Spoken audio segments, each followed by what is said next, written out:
¿Viste eso? No hay viento. Se están moviendo solos, como si supieran que están bien. No es la selva.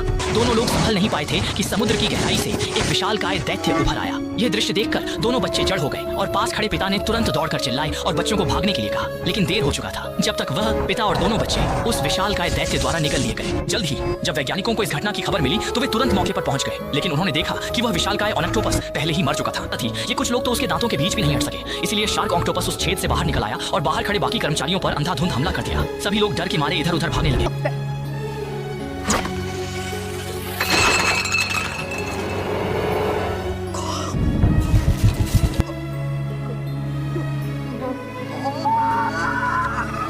धरती पर आते ही उसने एक box खोला जिसमें अजीब तरल था। उसने बिना झिझक उस तरल को पी लिया। तरल पीते ही अचानक उसके शरीर में असहनीय दर्द होने लगा। देखते ही देखते उसका शरीर गलने लगा। तभी अचानक उसका शरीर फटने लगता है, यहाँ तक कि उसका डीएनए भी नष्ट होने लगा, खिसकने लगा। सारी कोशिकाएं पानी में मिल गई। कुछ सालों बाद उसका डीएनए फिर जुड़ने लगा और नई कोशिकाएं बनने लगी। करीब 2000 साल बाद वैज्ञानिकों को एक गुफा में उस एलियन का खोपड़ी मिला। वैज्ञानिक लैब में उस खोपड़ी की जांच करने लगते हैं। जैसे ही उन्होंने ऊपरी कवच हटाया, खोपड़ी बिल्कुल सुरक्षित थी। सभी वैज्ञानिक हैरान थे क्योंकि ये देखने में बिल्कुल इंसान जैसा था। वैज्ञानिकों को लगा ये एलियन शायद हमारे पूर्वज थे। जिज्ञासावश उन्होंने उसके खोपड़ी में करंट दौड़ाया, अलग कर दिया। एक ही झटके में सर धड़ से अलग हो गया। कुछ ही पल में सभी लोग मारे जाते हैं, लेकिन एक लेडी वहां से बच निकली। फिर एलियन ने अपना कॉकपिट खोला और अपनी सीट पर आराम से बैठ गए और अपना कोऑर्डिनेट एक्टिवेट किया और अपना टारगेट लॉक किया। उसका